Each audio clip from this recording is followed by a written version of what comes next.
رمضان كريم كريم كريم شهر عظيم عظيم عظيم رمضان كريم كريم كريم شهر عظيم عظيم عظيم. Bismillahirrahmanirrahim. Assalamualaikum warahmatullahi wabarakatuh. Alhamdulillahirabbil alamin, wassalatu wassalamu ala sayyidil mursalin nabiyina Muhammadin wa ala alihi wa ashabihi ajma'in, wa ba'd.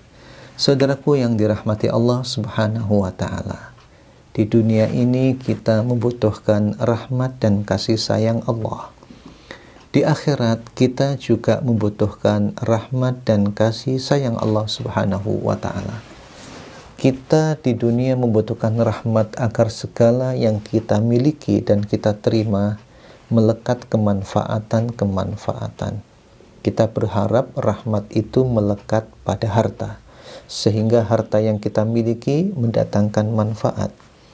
Kita menginginkan rahmat Allah Subhanahu wa taala dalam ilmu kita, sehingga ilmu itu memberi manfaat bagi diri kita dan orang-orang yang ada di sekitar kita. Kita menginginkan rahmat Allah Subhanahu wa taala dengan jabatan dan pekerjaan yang kita tekuni, agar jabatan itu memberikan manfaat, jabatan itu, pekerjaan itu memberi manfaat bagi diri kita. Demikian pula dengan ilmu, demikian pula dengan harta, demikian pula dengan keluarga. Harapannya semuanya ada rahmat Allah di dalamnya. Karena sesungguhnya ada orang-orang itu yang mendapatkan berbagai macam fasilitas duniawi dan materi, tapi ternyata tak ada rahmat di dalamnya. Punya harta tanpa rahmat, punya ilmu tanpa rahmat, punya keluarga tidak ada rahmatnya, punya jabatan juga tidak dilengkapi dengan rahmat dan kasih sayang Allah Subhanahu wa taala. Akibatnya apa? Bertambah harta semakin menderita. Punya keluarga ternyata sangat menggoda. Punya ilmu justru membuat dia sengsara. Punya jabatan justru mengantarkan pada masalah-masalah yang pelik dalam kehidupannya. Kita butuh rahmat Allah saat berada di dunia. Demikian pula kita membutuhkan rahmat Allah SWT ketika di akhirat. Kata Nabi SAW, sesungguhnya kalian ini masuk surga itu bukan karena amal dan perbuatan yang dilakukan di dunia. Para sahabat bertanya, wala anta ya Rasulullah, termasuk dirimu wahai Nabi, apakah juga tak masuk surga dengan amalmu? Betul, kata Nabi, aku masuk surga itu dengan rahmat Allah Subhanahu wa taala. Apa maksudnya? Maksudnya adalah berapapun amal itu kita tunaikan dan kita lakukan, sesungguhnya tak akan pernah cukup guna menebus harga surga Allah Subhanahu wa taala di akhirat. Tapi kalau toh misalnya ternyata masuk surga Allah, maka sesungguhnya bukan karena harta, sebab harta yang bukan karena amal, karena amal tadi, karena pahala amal tadi tidak seberapa dibandingkan surga. Kita masuk surga karena rahmat Allah Subhanahu wa taala. Tetapi saudaraku yang dirahmati Allah, untuk meraih rahmat Allah itu ada caranya, ada jalannya. Diajarkan oleh Rasul tercinta dalam sabdanya, man lam yarham la yurham. Yang tidak merahmati tidak dirahmati, yang tidak sayang maka tidak disayangi. Apa kemudian yang harus kita lakukan ketika kita menginginkan rahmat Allah Subhanahu wa taala? Maka kata As-Sa'di rahimahullah dalam tafsirnya, merahmati sesama adalah cara paling penting untuk mendapatkan rahmat dan kasih sayang Allah Subhanahu wa taala. Kata kuncinya adalah merahmati sesama. Kalau dalam bahasa hadis Nabi, man lam yarham la yurham. Yang tidak sayang maka tidak disayang, yang tidak merahmati maka tidak dirahmati oleh Allah Subhanahu wa taala.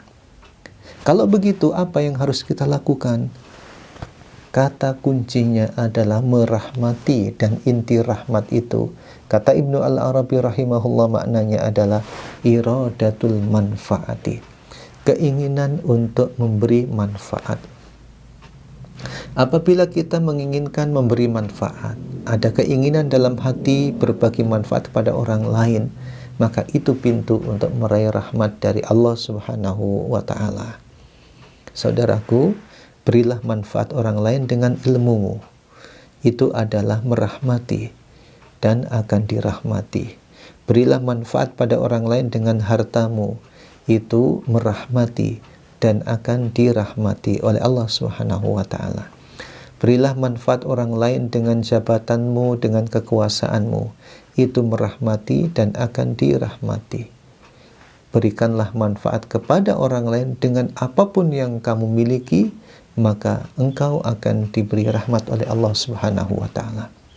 Yang perlu berhati-hati adalah bila tidak ada keinginan memberi rahmat di dalam hati kita, justru yang terjadi adalah iradatul makruhi, keinginan menyulitkan orang lain, atau sering yang diistilahkan dengan kata dan kalimat, kalau bisa dipersulit, ngapain dipermudah? Saudaraku, perkataan ini tidak sederhana, apalagi perbuatannya cukup membawa masalah bagi pelakunya. Barang siapa yang mempersulit, kalau di dalam bahasa hadis Nabi, para pemimpin yang mempersulit rakyatnya didoakan oleh Nabi semoga dipersulit oleh Allah dengan jabatannya itu.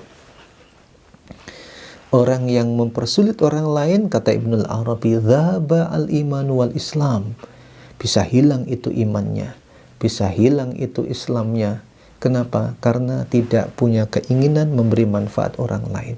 Justru dengan ilmunya menyulitkan orang lain. Justru dengan hartanya dibuat untuk menyusahkan orang lain. Justru dengan kekuasaannya digunakan untuk menyulitkan masyarakat dan rakyatnya. Justru dengan kekuasaan yang dimilikinya, dia membuat masalah dengan lingkungan sekitarnya. Tidak dijadikan sebagai sarana merahmati, maka tidak akan mendapatkan rahmat Allah Subhanahu wa ta'ala. Upaya memberi manfaat kepada sesama akan berbuah rahmat dari Allah Subhanahu wa ta'ala. Tak lupa sering-sering berdoa minta rahmat kepada Allah. Saat masuk masjid, Allahumma ftahli abwaba rahmatika. Ya Allah, bukakanlah bagiku pintu rahmatmu. Saat kita bertemu dengan saudara, kita doakan rahmat untuk dia. Nanti akan membalasnya. Assalamualaikum warahmatullahi wabarakatuh dan lain sebagainya. Doa kepada Allah Subhanahu wa ta'ala dan juga memberi manfaat sebesar-besarnya kepada sesama. Wassalamualaikum warahmatullahi wabarakatuh.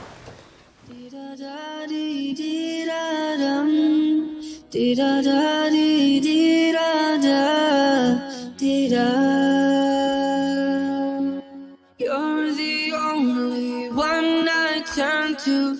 Lord, I know your promise is true. Every step I take, Ya Rabbi, pray it brings me right to you. Every night in all my prayers, Lord, I raise my hands to you. Rabbi, you know what's in my heart. Keep me on this path to you.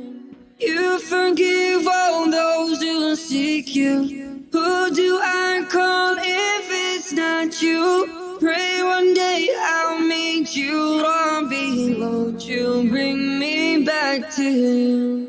Maulana, ya Maulana, ya Sami' dua.